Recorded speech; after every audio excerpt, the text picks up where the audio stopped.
rules are simple. Survive 30 days. The entire nation hunting you down.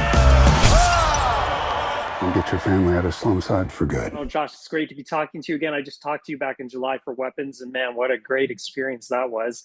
And now we're back with Running Man. What was it like? What made you want to join the Running Man? You know, I'm such a fan of Stephen King, and I've been, it's had such an indelible mark on me as a lover of film. Christine, The Shining, there's so many experiences I had as a youngster of Stephen King, not only reading his books, but watching his movies. That it's just, I mean, it's just like the guy on the throne. And then being a writer and reading his book on writing, I don't know, him and Ray Bradbury, the two probably greatest books ever written to me on writing and what I've read. So to get his praise once he saw this movie, Edgar called me right away, knowing what it would mean, was everything to me. So not only do I feel very grateful to be involved in the movie, but to have any kind of personal volley with him. I haven't met him yet. I hope to. Oh man, it's going to be cool when you do. It will be cool. I will regress thoroughly. Mr. Brolin, I mean, Zach Kreger, Ryan Johnson for the next Knives Out. Now we got Edgar Wright. So Edgar, what makes Edgar so unique? I mean, we're seeing him work probably on his biggest canvas. What makes him so unique as a filmmaker? I don't know, connections between like Zach and Edgar is the humor background, and if you look at, Edgar's early films, he's just so good at kind of exploiting the absurdity of people, of the human condition, and then you take a different format like this, which is, dystopian action and all that, and you use somebody like Glen, who's kind of, he's been in Top Gun, he's been in Twisters and all that. But I think what Edgar's always really good at is not only making it entertaining, but also keeping it emotional and visceral. And I think he does that brilliantly. It's like you don't see this with all good filmmakers. They get better over time. You either see a fluctuation or they start really great and then they kind of even out. But I think Edgar just gets better and better and better. What impressed you about Glen? I mean, because Glen audiences have really fallen in love with that guy. He's so cool in this movie as well. He's so cool in this movie, and it's just choices that he's making. He's making the right choices. He's able to, he's doing this movie, but he's also doing the series that he's doing, which I think, you get to experience his chops, his acting chops. And not that you don't in this movie, but you get to see a different side of it. And that's nice just to keep people guessing.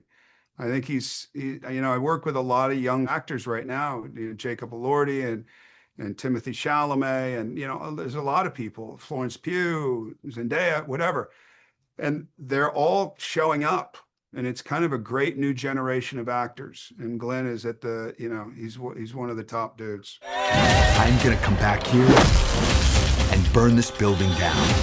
I promise. That's the spirit. The character you play in Running Man, Dan Killian, he's the villain, and there's nothing I like better than a great Josh Brolin villain. He's this sleazy kind of TV executive. I imagine in your career, Mr. Brolin, you've met tons of sleazy executives. None. Did you draw on any? I created the first. I created the first smarmy TV executive. It's never been done.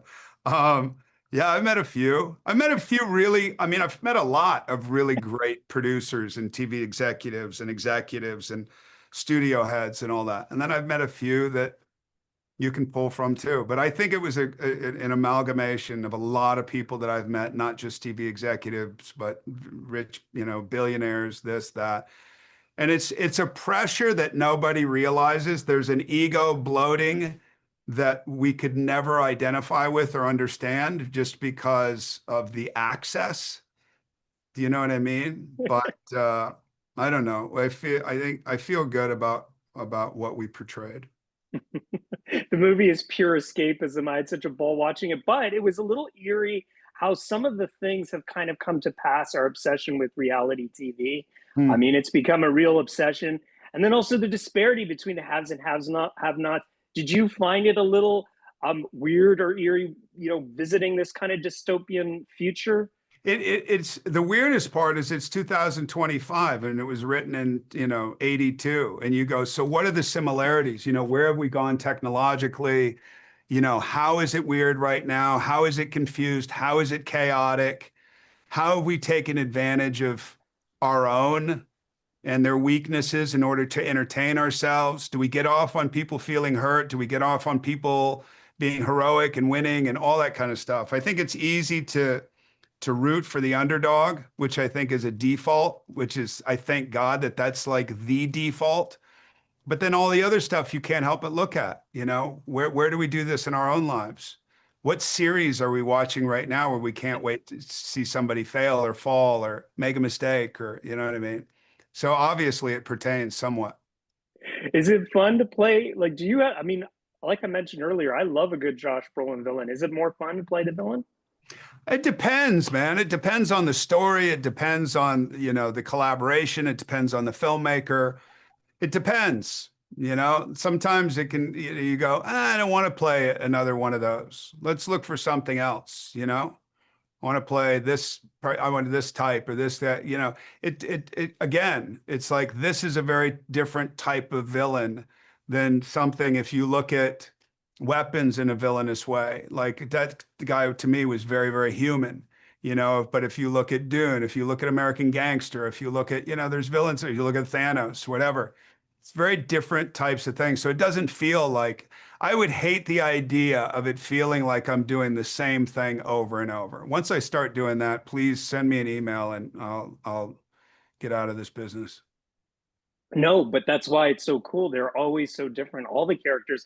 I was thinking back to 2007 when I watched you at the Toronto Film Festival, actually, in No Country for Old Men. That was there, as well as in the Valley of Elah. And then Grindhouse was that year. And then you just mentioned American Gangster, Mr. Brolin. What was that? I mean, that's a killer year, man. Like, what was that year like for you as an actor? I mean, it really was, because I had already been around for a couple of decades, And then you get, thank God for the Coens, because, well, and for Robert Rodriguez, because I was doing Grindhouse, and then the Coens came along, and they just don't think in terms of what's his value. They just think, is he right for the part? And apparently I was right for the part. It was Heath Ledger was supposed to do it at one point, and then he dropped out, and he didn't want to do another Western or that type of Western. So it all kind of worked out, and because of that, I think all the other directors were like, why him? I have to see. I have to experience why. And it became a domino effect. But I've been really lucky. I feel very grateful, and I've been really lucky to work with the filmmakers that I have. Goonies 2, is that really going to happen? Sure. I don't know. I don't know, man. I literally don't know. You have to understand, if it's 41 years since the movie happened, I would say I've been asked that question for 37 of those years. So yes, no, I don't know. I don't know what's happening. But if it well, I didn't ask you in August or July. So you did? There you go. I didn't. Oh, you didn't? Okay, you're the one. No, I don't know if it's happening or not. It's like Sicario 3. I don't know if that's happening or not. I mean, who knows? I don't know. These things, they write them and they see, and then this, and then we read them and we go, man, I don't know. And then they rewrite them, and it happens when it wants to happen, if it wants to happen. Back at you.